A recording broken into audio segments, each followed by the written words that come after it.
I got to a point where I started kind of questioning my priorities in life and realized that you work a lot and work was taking up too much of life, and I started feeling like you work, go home to sleep, work, and you wait to die. That's pretty much life.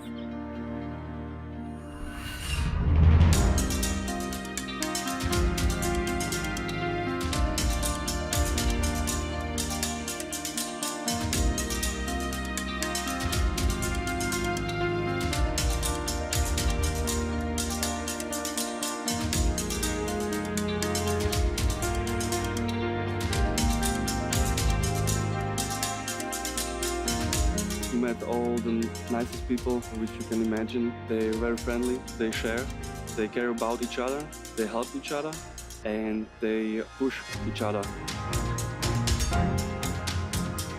You know, just the curiosity and excitement of what's around the next corner. So I think for me, what keeps me going is just knowing and anticipating that feeling of completion at the end.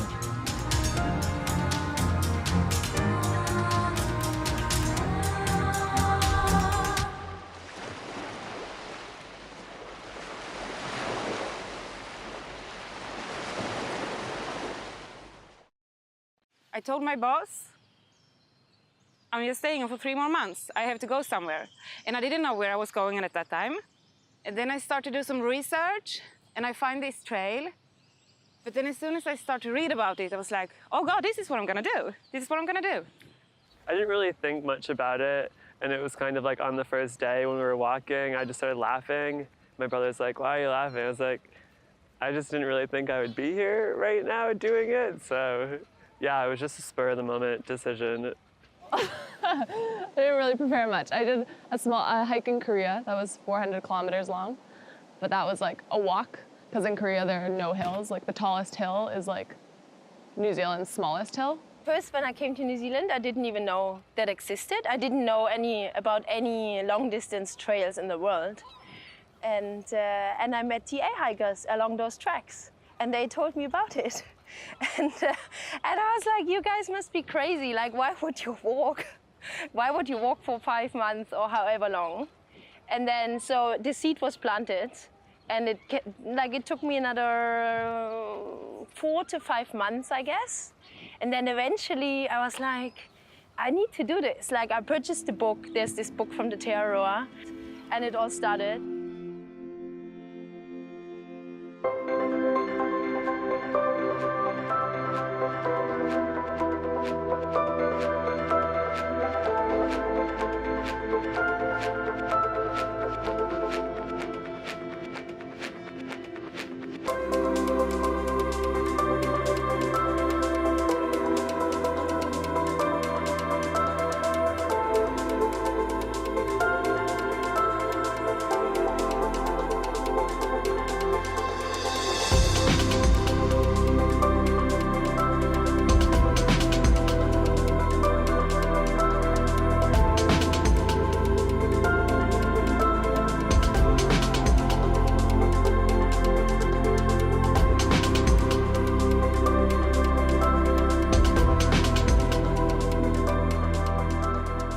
Nature heals, and it's true. It sounds cheesy, but it's really, really true, because once you're out surrounded by nature, you just feel like all stress run off your body, and you can just really be in the here and now, because you're always thinking about the next thing, and what you want to get or what you want to do, and I don't think it's healthy. I think you need to kind of stop, take a, breathe a little bit, and that's really easy to do on the trail.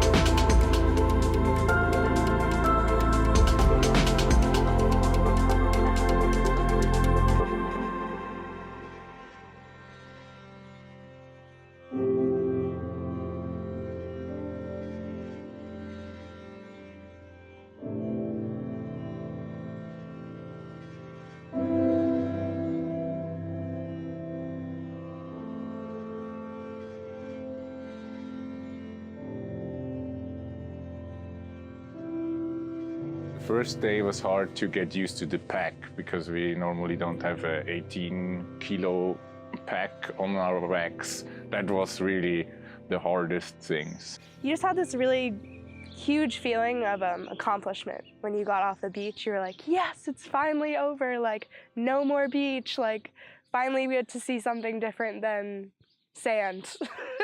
Sand isn't gonna be in all my clothes for like months. Sometimes it's pretty hard with my backpack, but I have to push myself every day, and I try to do it, and yeah, it's good, it's good. I wanted something physical and something like that. A through hike is not a walk in a park. A lot of people have romantic notions of what a through hike might be. They think, oh, I want to walk and see these beautiful sceneries. You're going to see that, but a lot of it is going to be hard. But you really can't appreciate all the fantastic beauty and all the amazing people and stuff you're going to experience along the way unless you have the hard stuff too. You can't have the good without the bad, because then it's all becomes bland. You need to have the highs and the lows. And when you accept that and when you just kind of go with it and not dwelling on it, I think that's the most important thing. The trail, when you turn the trail into your home, and that's kind of what makes it so much more enjoyable. It's like, it's not, home's not a place, it's a feeling. When you have that feeling of you're exactly where you need to be, that's what makes it so much more enjoyable. Auckland, everyone hated it, and I was so happy to go through Auckland with my backpack and go like, hey, I'm happy to be here. Like just for one day, you cross it, you go through, and just you feel so not in your world, but in another world, and being stranger of everything, but you're here and like seeing everything from outside. And this is interesting too.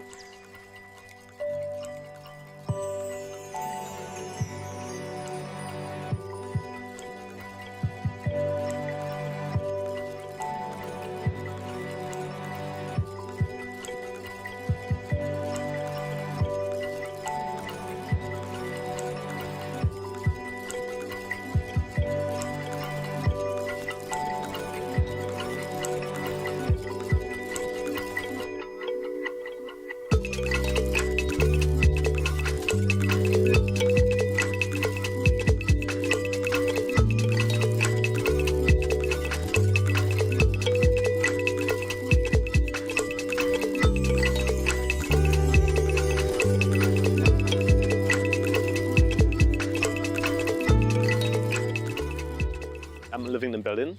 Some friends of me, they're living 400 k's away. And I said once upon the time, I said, wouldn't it be nice to walk the 400 k's from Berlin to my friends? Just imagine 400 k's. But then, you know, I walked, for example, 4,000 k's from Berlin to Cap Finisterre. What do you think about the 400 k's? What I'm thinking about the 400 k's by now? 400 k's? Yeah, 400 k's, I'm just walking 400 k's, it's okay. So the relation, I don't know if it's the right word, the relation, it moved, you know? So what I want to say is just about the limits in our heads. We set the limits ourselves. Well, I like a challenge. And once I've embarked on a challenge, I like to meet it. And that's sort of what's going on here. You know, I suppose you could say I'm not a quitter, but I wouldn't be foolish enough just to carry on doing it, just to not quit. I'm trying to be sensible and keep safe. For me, I think the hardest part are like the really jagged, exposed rocks where you have to kind of scale around it. I'm really clumsy, and sometimes I fall 20 times in an hour. And so being on a big exposed rock like that, knowing that if I fall, I'm in big trouble, that is for me, like, it's scary. And so I think that makes it harder. It's not even that it's physically hard, but mentally, I think it's hard. Yeah, that's what people keep saying, and I hope the next section isn't quite as hard. You know, you read the trail notes, and the language is very specific. You know, when it says steep or very steep, you know, they're not kidding. And when it said, you know, some hikers might find it challenging, you know, it's very difficult. Most people might cry, but it's definitely something to consider. You know, New Zealand tramping is not something that you know, many people, I think, are familiar with, having hiked, you know, in various places in the world. It is very difficult.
In retrospect, I would bring a more robust tent, but maybe some, you know, a North Face mountaineering tent might be appropriate.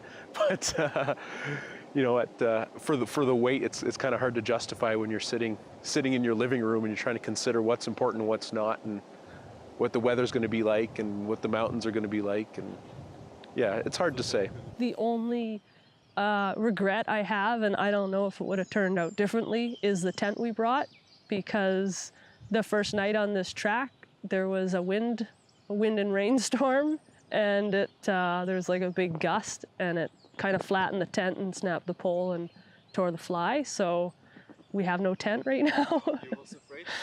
I wasn't afraid. Like, we were camped beside the hut, but it was just I was afraid like it could not end the trip, but just like, what does this mean for the trip? Because I knew that it's a pretty critical piece of gear.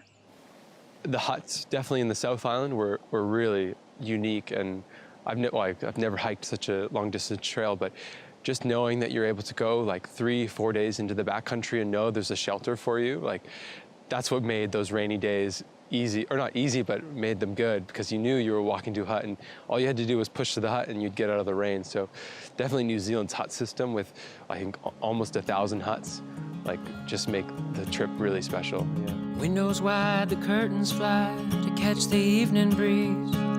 Without you here to keep me warm, believe I'd rather freeze. Believe I'd rather freeze. And how long can we walk that line between the sea and sand? How long can we bide our time for dreams we never planned? For dreams we never planned. When the sky said the winter time is coming on,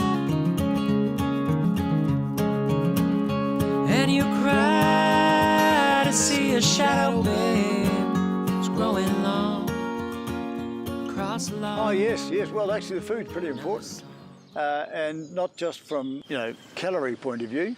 Hey, you've got to survive as a human being as well. So all aspects of nutrition need to be thought of.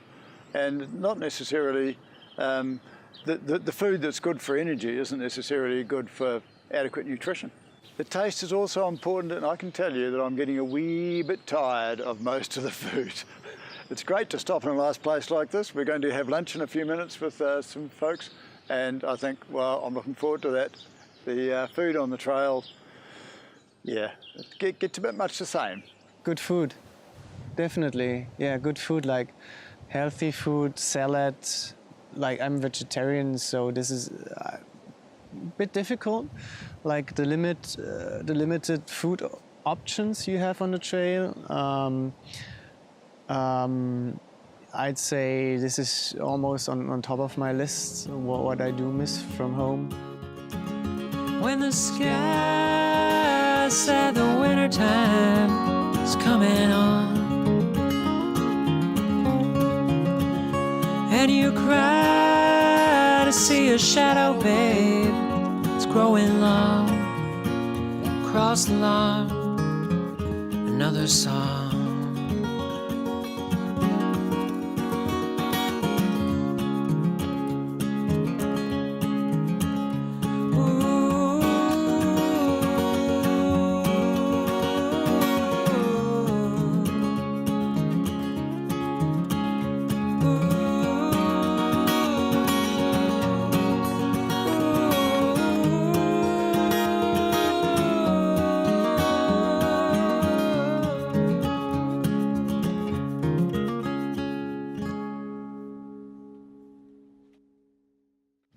Every day is a new adventure.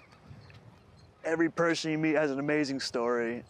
And every other hiker you may meet out here this time, you might see them hiking in Slovakia or wherever else at some point in 6 months or 10 years from now.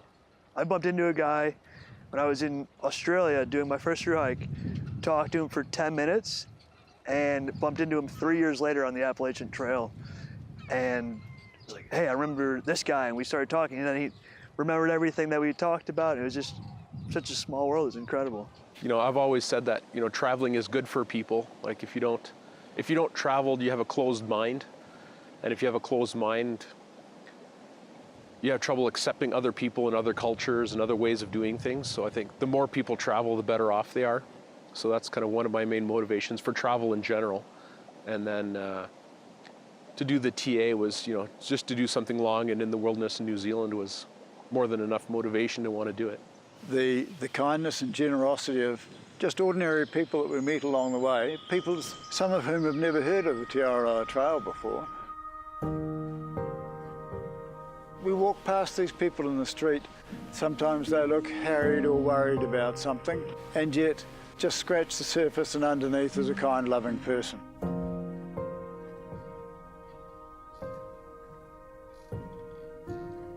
Yeah, I think I've become a little bit more respectful of a wider range of people than I might have previously. So rather than a favourite place, a favourite thing would be that people.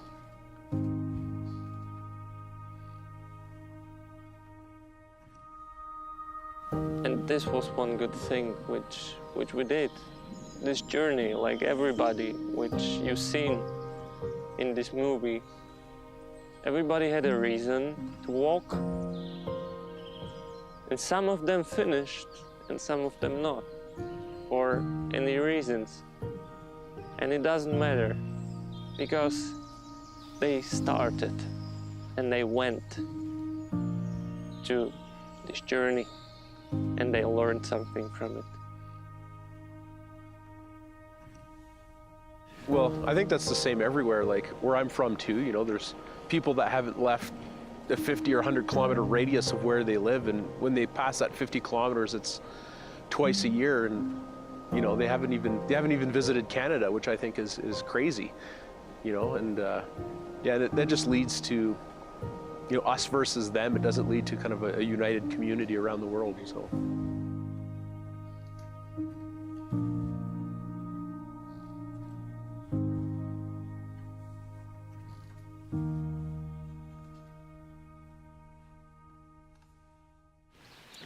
You don't need all the crap in your life. You need so few material items, things, to be comfortable, to be happy, to be content.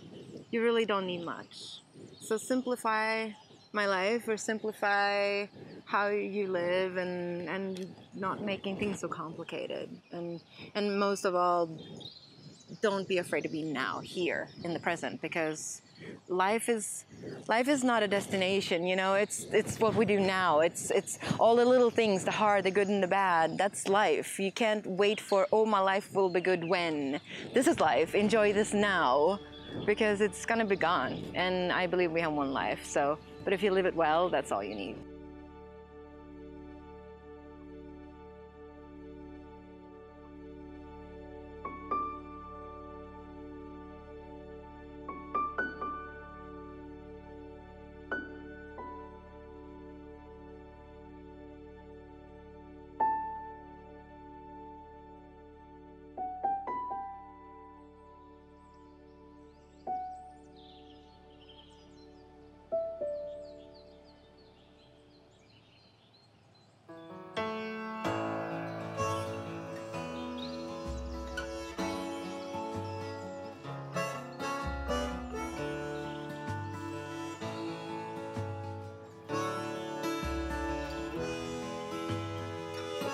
The smoke is clear.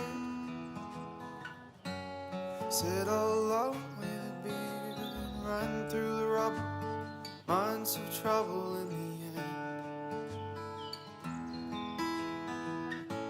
The tears on your face, the sight of you walking away, and the memories dropping, ring like bombs in my head.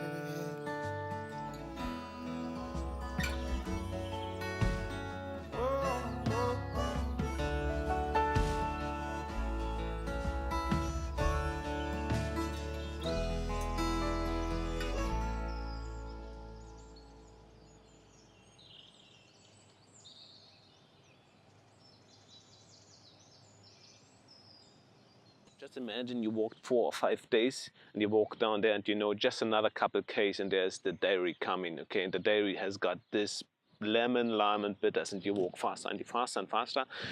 Open the door and say, hello, it's me. Do you have the lemon, lime, and bitters? Oh yeah, there.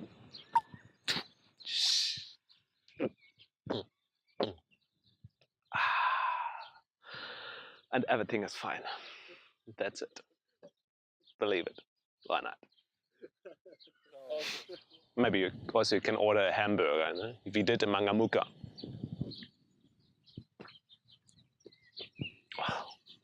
Whatever.